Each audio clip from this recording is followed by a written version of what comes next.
والسلام علیکہ یا سیدی یا رسول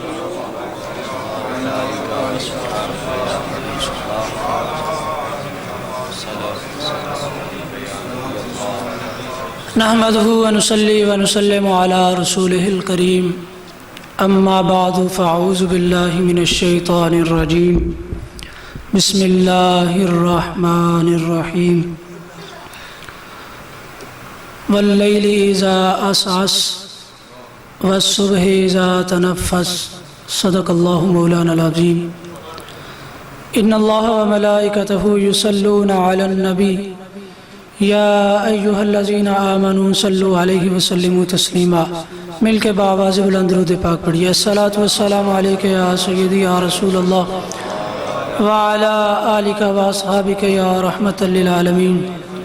الصلاۃ والسلام علیک یا سیدی یا رسول اللہ وعلی آلک واصحابک یا خاتم النبیین۔ معزز و محتشم حاضرین گرامی قدر، اللہ کریم کا بے پناہ احسان اور کرم ہے کہ اس نے ہمیں ایک بار پھر ربیع الاول شریف کا مہینہ عطا فرمایا۔ یہ مہینہ ہمارے لیے، بلکہ ہمارے لیے ہی نہیں، ساری کائنات کے لیے خوشیوں کا باعث مہینہ ہے۔ اس لیے نہیں کہ یہ ربیع الاول ہے، بلکہ اس لیے کہ اس مہینے میں اللہ کا محبوب اس کائنات میں جلوہ گر ہوا۔ اللہ کریم نے کائنات میں اپنی ربوبیت کا جب اظہار چاہا کہ اب مجھے کوئی مانے، میری وحدانیت کا اقرار کرنے والا کوئی آئے، تو اللہ کریم نے اپنے محبوب کو پھر اپنے نور سے پیدا فرمایا، اور پھر حضور کے نور کو کئی ہزار سال اپنے نورانی تجلیات میں رکھا۔ پھر حضور کے اس نور سے اللہ کریم نے نبیوں کو پیدا فرمایا، فرشتوں کو پیدا فرمایا، لوح بنائی، قلم بنایا، عرش و کرسی بنائی، اسی نور سے زمین بنائے، اسی نور سے آسمان بنائے، اسی نور سے کائنات کے ذرے ذرے کو بنایا۔ اور جب حضور کے نور کے اظہار کی باری آئی تو رب نے کہا یہ ہو نہیں سکتا کہ جس کی وجہ سے میں نے یہ ساری چیزیں بنائی ہیں اس کو سب سے پہلے بھیجوں، یہ ہو نہیں سکتا۔ کروں گا یہ، پانی بھی پہلے دوں گا، آگ بھی دوں گا، فصل بھی دوں گا، آسمان بھی دوں گا، زمین بھی دوں گا، پہاڑ بھی دوں گا، بارش بھی دوں گا، فصلیں بھی دوں گا، کھانے کے لیے روٹی بھی دوں گا، چلنے کے لیے ٹانگیں بھی دوں گا، دیکھنے کے لیے آنکھیں بھی دوں گا، سننے کے لیے کان بھی دوں گا، چھونے کے لیے ہاتھ بھی دوں گا، یہ انسان کو سب کچھ دوں گا، مگر اپنا محبوب سب سے پہلے نہیں، آخر میں دوں گا،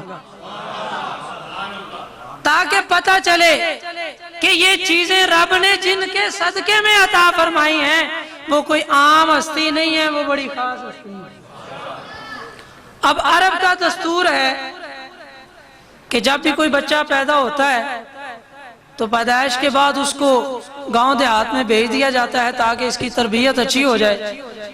عرب کے دیہات کی آب و ہوا جو ہے وہ اچھی ہے، وہاں کی زبان فصیح و بلیغ ہے، وہاں کے لوگ شہر کی بنسبت اور ذہنیت اور مزاج کے مالک ہوتے ہیں، اور اس بچے کو وہاں بھیج دیا جائے، اس کی تربیت ہو جائے، جب تربیت ہو جائے گی تو پھر یہ واپس آ جائے گا۔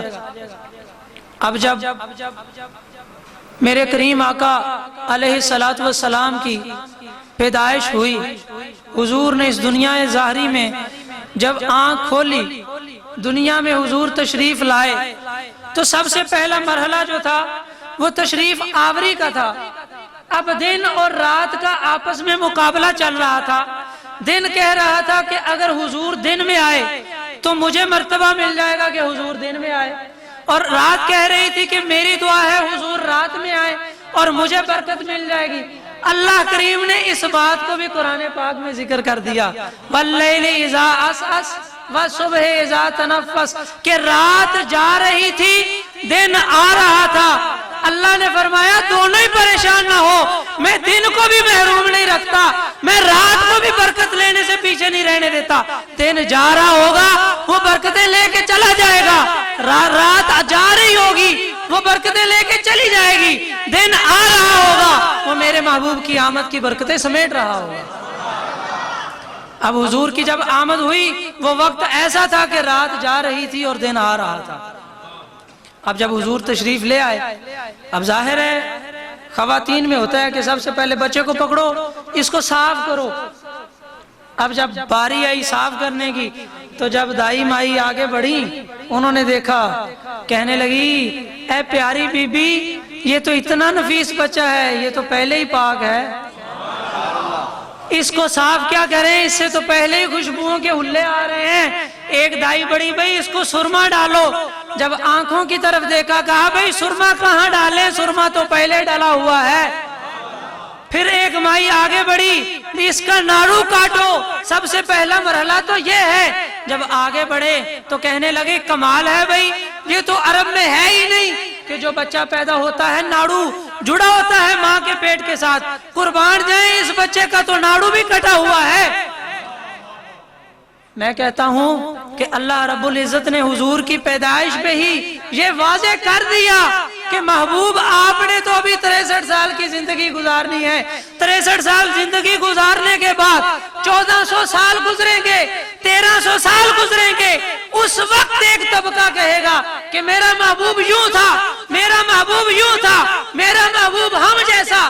محبوب ہمیں یہ گوارا ہی نہیں ہے کہ آپ کی پیدائش سے 1300 سال بعد کوئی اٹھ کے یہ کہے کہ وہ تو ہمارے جیسے تھے، میں نے تمہاری پیدائش ہی ایسی کر دی ہے کہ کوئی انگلی اٹھا کے سوچ بھی نہیں سکتا۔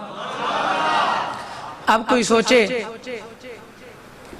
کہ ناڑو کا سلسلہ اگر سائنس کو پڑھیں تو سائنس کہتی ہے کہ جب بچہ ماں کے پیٹ میں ہوتا ہے تو ماں کو جو ایام ماہواری ماہانہ ایام آتے ہیں تو جب بچہ نطفہ حمل میں ٹھہر جاتا ہے، رحم میں ٹھہر جاتا ہے حمل، تو اس وقت وہ خون جو عورت کو آتا ہے وہ بچے کی خوراک بنتی ہے، اور وہ ماں کے پیٹ سے بچے کی خوراک کا ذریعہ ناڑو ہوتا ہے جس کو ہم تنی کہتے ہیں۔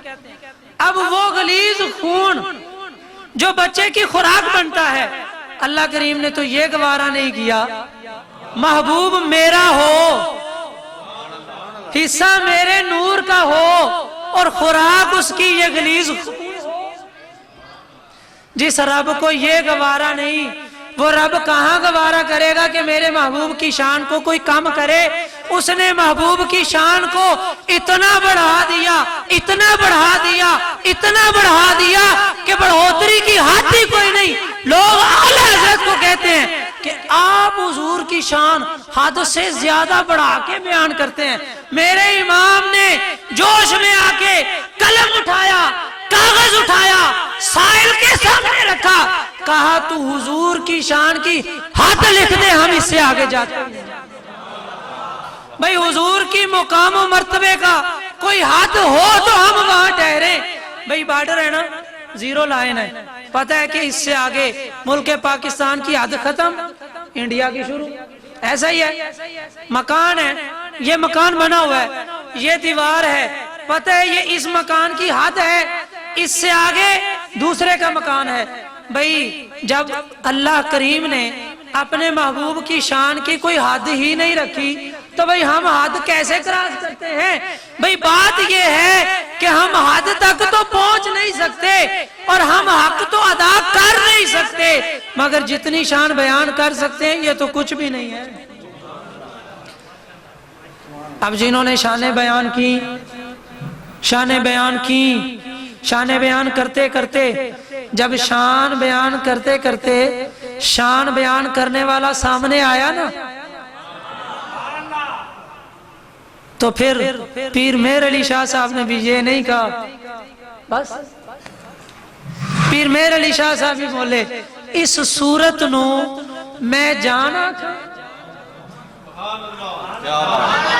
اس صورت نو میں جانا تھا، پھر خیال آیا اگر میں کیا اب یہ میری جان ہے تو باقی اس صورت نو میں جان آکھاں نہیں، ایک کلی میری جانتے نہیں، جان آکھاں کہ جانے جہان آکھاں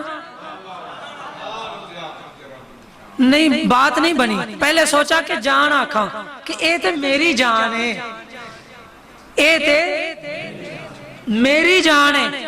دل نے کہا نہیں، اے تیرے کلے دی جان نہیں، اے تیرے کلے دی جان آکھاں کہ جانے جہان آکھاں۔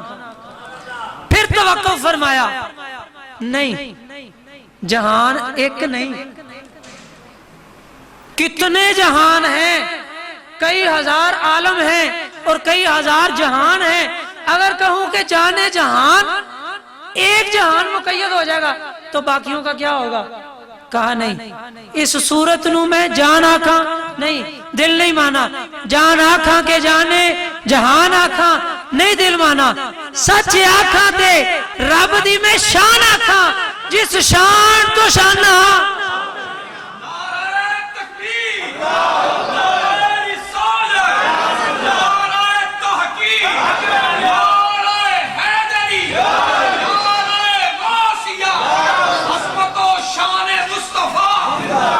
جنہوں نے دیکھا ہے، پہلے پڑھا ہے پھر دیکھا ہے، ان سے پوچھو کہ شان مصطفیٰ کیا ہے۔ جس نے نہ پڑھا ہے، نہ سنا ہے، نہ دیکھنے کی قوت ہے، وہ بیچارہ یہی کہے گا نا کہ وہ میرے جیسے ہیں۔ حضور کی شان پوچھنی ہے تو اس سے پوچھو جس نے سامنے بیٹھ کے حضور کا دیدار کر کے حضور کے چہرے کو دیکھا بھی ہے، حضور کے چہرے کی تلاوت بھی کی ہے۔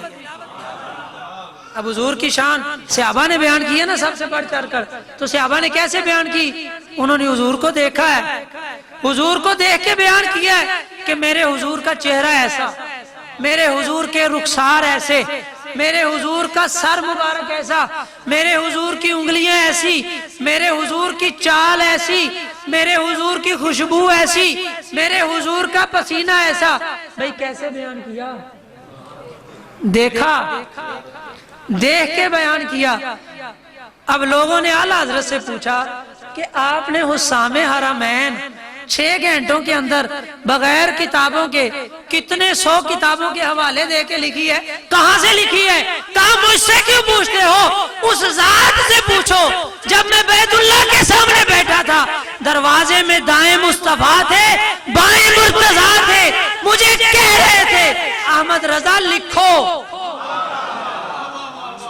احمد رضا لکھو، بس وہ بتا رہے تھے، میں لکھتا جا رہا تھا، نہ وقت کا پتہ چلا نہ کتابوں کا پتہ چلا۔ یہ تو شان ہے خدمتگاروں کی، جن امام اعظم نے ان کے غلاموں سے سیکھا ہے، ان کا مقام بڑا ہے۔ احمد رضا کی خدمات تو ایک طرف ہے، تو یہ وہ مقام ہے کہ جو حضور کی شان کو سمجھنے کے لیے کسی ایسے کے لڑ لگنا پڑتا ہے جس نے کریم کو کم از کم دیکھا تو ہو۔ جس نے دیکھا ہی نہیں ہے وہ اٹکل پچو ہی لگائے گا نا، نہیں وہ تو میرے جیسا ہے، نعوذ باللہ، وہ تو ایسا ہے، اس کی تکریم بڑے بھائی کے جیسی ہے، اس کا مقام اتنا ہی ہے جتنا عام بندے کو ہے، نعوذ باللہ۔ تو یہ باتیں تو وہ بیان کرے گا نا جس نے دیکھا نہیں ہے، جس نے دیکھا ہے وہ تو یہی کہے گا نا سب سے اولا ہو اعلیٰ، چمک تجھ سے پاتے ہیں، وہ یہی بیان کرے گا۔ تو اللہ تعالیٰ سے دعا ہے کہ اللہ تعالیٰ ہمیں حضور نبی پاک صلی اللہ علیہ وسلم کی شان کو سمجھنے کی توفیق عطا فرمائے، اور حضور کی شان کو حضور کے سچے عاشقوں سے سیکھنے کی توفیق عطا فرمائے۔ وآخر دعوانا الحمدللہ رب العالمین۔